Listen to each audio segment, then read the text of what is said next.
Good morning and salam Ibu Pertiwiku. Chief Minister Abang Johari Tonopeng revealed that there were calls for all Malays to unite under one party recently. Abang Johari said there's nothing wrong with the idea in and of itself, but shot it down nonetheless, saying it was too late. He reasoned that the community has already been divided and doesn't want Sarawakians to be divided further. He said this to members of Parti Pesaka Bumiputera Bersatu (PBB) at Majlis Mesra Armada Pemuda (PBB) at Samarahan Civic Centre in Kuching.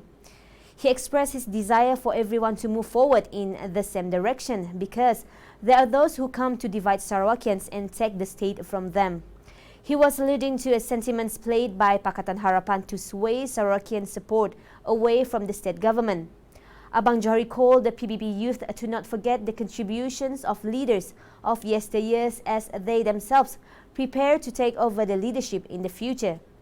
He reminded them not to forget contribution made by Tun Pehin Sri Abdul Taib Mahmud and the late Pehin Sri Adnan Satem.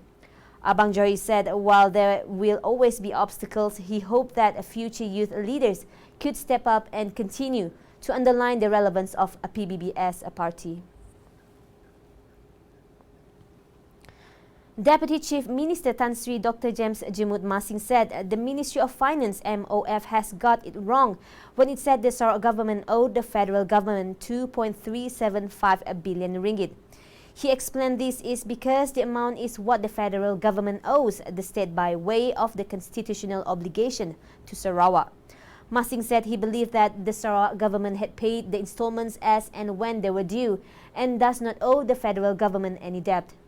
Masing added that the Ministry of Finance must understand the economics of constitutional obligation within the federated system, as this is the second time in less than a month that the MOF makes a mistake in its financial pronouncements. The Ministry of Finance had said in a statement that the Sarawak government had yet to provide any official feedback to the federal government on the proposed loan offer amounting to 1 billion ringgit, which would be allocated for the repair of dilapidated schools in the state.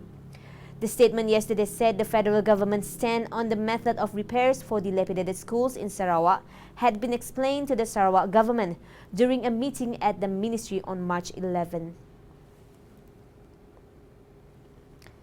City folk has been reminded not to allow their homes to become breeding grounds for Aedes mosquitoes in light of the recent surge in dengue fever reported. Assistant Minister of Rural Electricity Dato' Dr. Abdul Rahman Junaidi said with people cleaning their homes for the recent festive occasions, many unwanted or old items were kept in the compound, which ended up becoming mosquito breeding grounds. He added it is important to take early action to prevent mosquitoes from multiplying, as Kuching has recorded 299 dengue cases this year, with the number rising to 329 cases in the past 5 to 7 days. He said this at a gotong royong event in Kampong Gresik Esplanade in Kuching. He explained that as dengue fever is vector-borne, it can spread to another areas as the mosquitoes fly about in search of breeding grounds, and he urged everyone to come together and clean up their areas to prevent more cases.